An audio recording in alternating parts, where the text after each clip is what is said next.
Greetings everyone, welcome to my Sonic issue 246 review, and it's the end of the arc. Yeah. This issue is split into two stories alternating between each other, and like I have done in the past, I will group all the segments of one story together and all the segments of another story, so let's end this once and for all, shall we? I'll start with the Knuckles Thrash fight, which has them first appearing in the Tasmanian ruins in Down Under.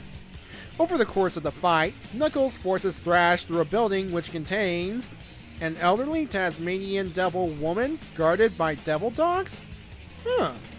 Before more can come from this, Thrash forces Knuckles away and both of them warp to a new location, White Acropolis. What's this? A Sonic 06 location? Well, their fight has caused an avalanche, forcing them to warp to another location, Angel Island. And oh my god! Butler, the Master Emerald, it looks like crap. Jeez Louise!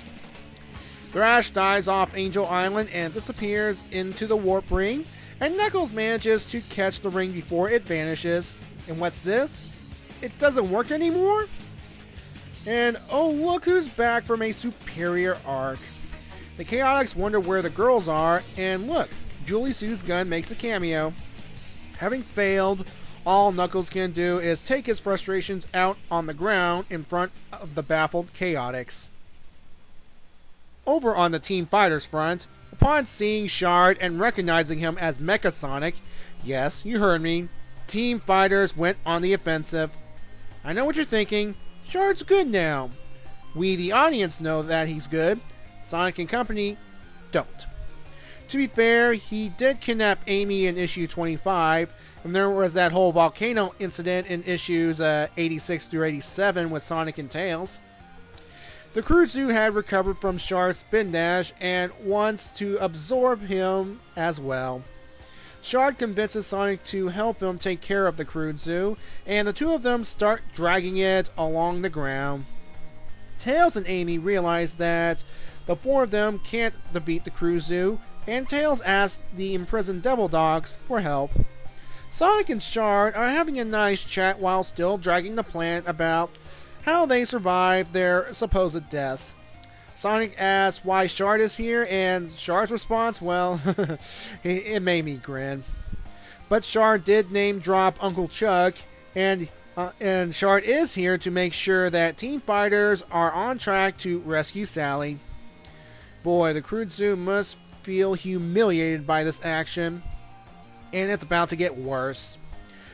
One whack of Amy's hammer is not enough to stop the Crude Zoo, but a pack of Devil Dogs? Oh boy. Thanks to the combined efforts of Team Fighters, Shard, and the Devil Dogs, the Crude Zoo is reduced to an itty-bitty little baby plant. Shard then informs Team Fighters that they can use the Crude Zoo to help de-roboticize Sally. What? Yeah, I'm just as confused as you are, Sonic. I mean, I smell technobabble BS in the future. Amy breaks down at all these recent events, and yes, she has been to Albion before. I'll explain in the comments.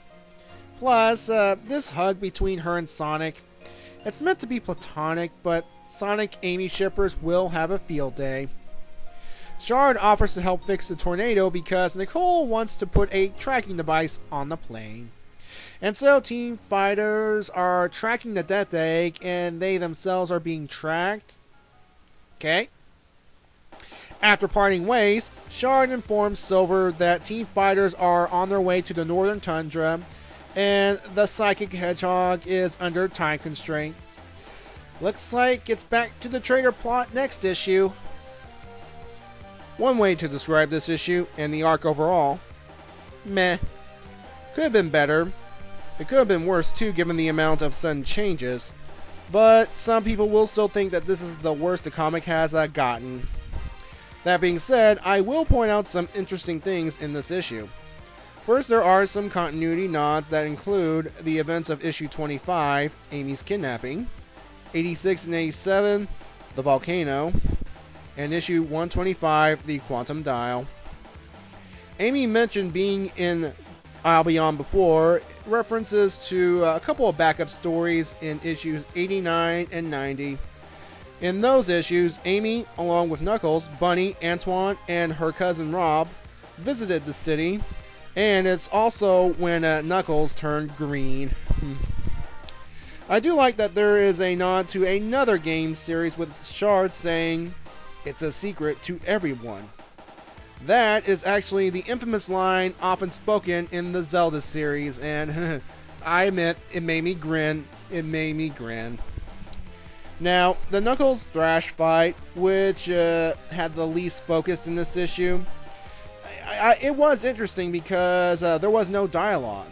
I mean, everything they needed to say to each other, it happened last issue, and now they're just talking with their fists.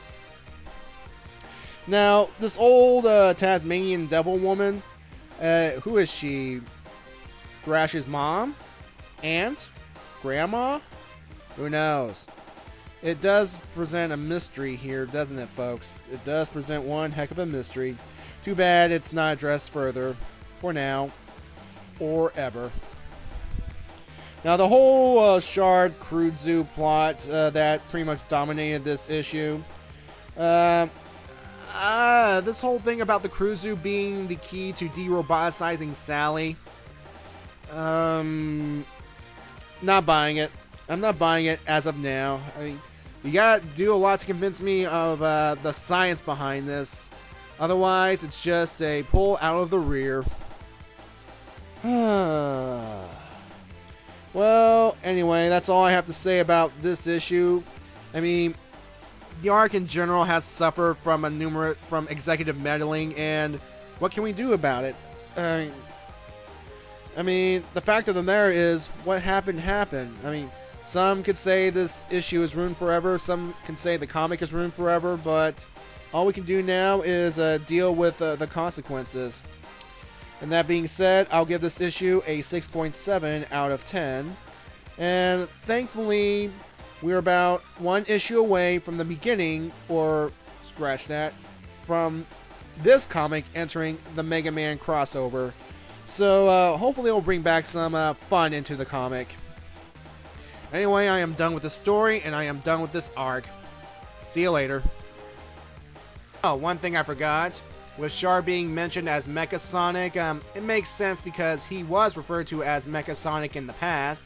I thought he would be known as Metal Sonic, but there's bound to be an explanation sometime in the future. Hopefully. Maybe. Alright, bye.